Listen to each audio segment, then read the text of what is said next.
Top Gun Maverick adjacent news. Yeah, we're sticking with We're sticking with it. We've got a kind of a nice bit of synergy here today.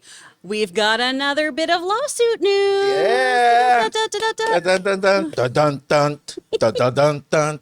That's my people's court. I love it. We need Or is to that be Judge a Judy? thing. Something like that. Something. Yeah. So this comes from everybody over on IndieWire. 3 years after Top Gun Maverick was released, and its script is now at the center of a lawsuit.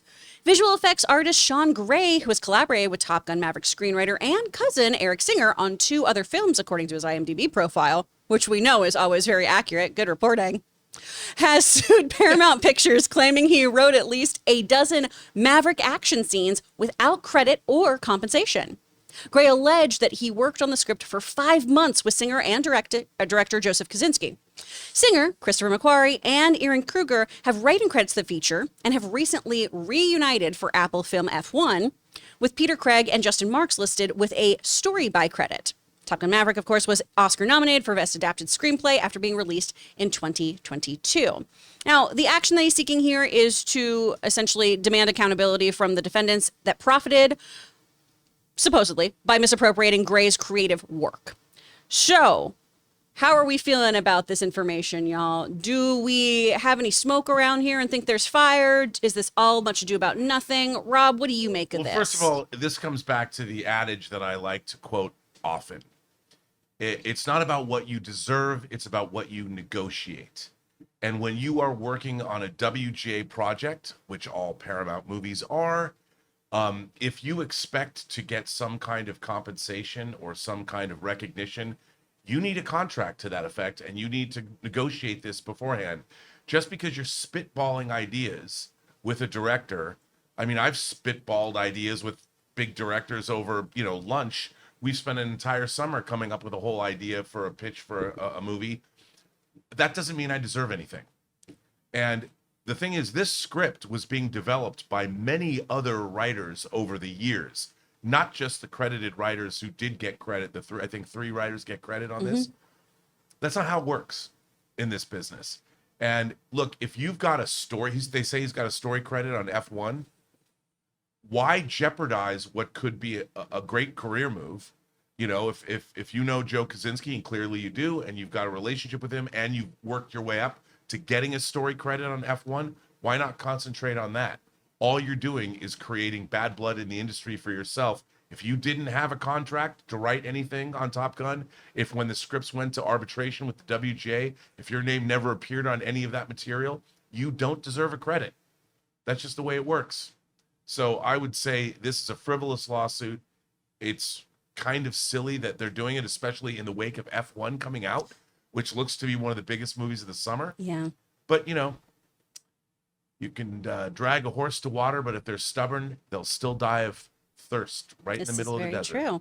Now, it is worth bringing up, too, that a source close to Top Gun Maverick deemed the lawsuit to be a family dispute between Singer and Gray, and they don't feel it's a legitimate claim, actually, against Paramount, saying, quote, Gray is referred to as Singer's Top Gun Maverick writing assistant by the source. Singer is listed as having worked with Gray on Only the Brave, which Krasinski also directed, and Gray is listed as an uncredited writing consultant on IMDb, and is also billed as Singer's writing assistant on The International. If you guys also do remember, there was another lawsuit brought against Top Gun about a 1983 article that had been written that they were saying the new film took from.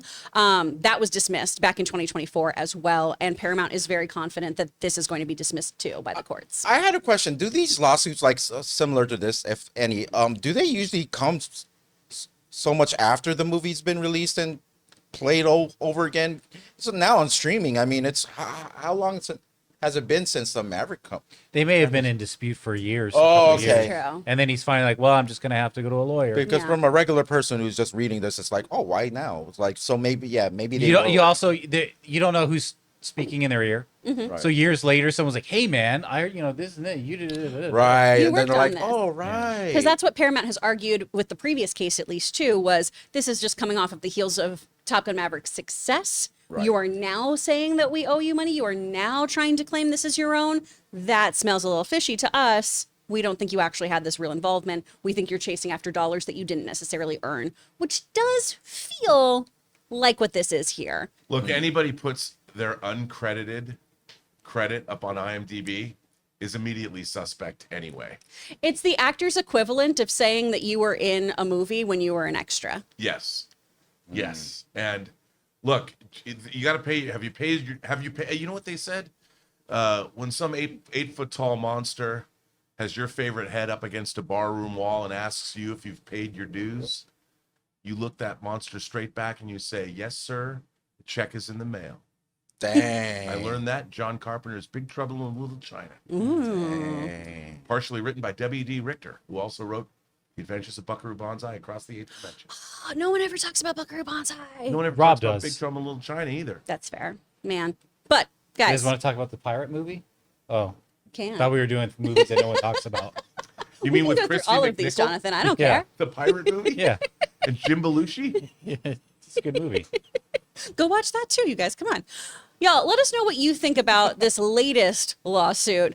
Do you think that this is an issue that needs to be dealt with by the court? Do you think this is going to be dismissed? Do you think this is just a lot of chasing after money that somebody is not necessarily owed? Let us know your thoughts in the comments. Hey guys, thanks so much for watching this video. Make sure you like the video, leave a comment, and subscribe to our channel. And don't forget, we have a daily podcast called the John Campea Show podcast, available on Apple Podcasts, Spotify, or your favorite podcasting app of choice. Go and subscribe to it today so it'll be there when you need it.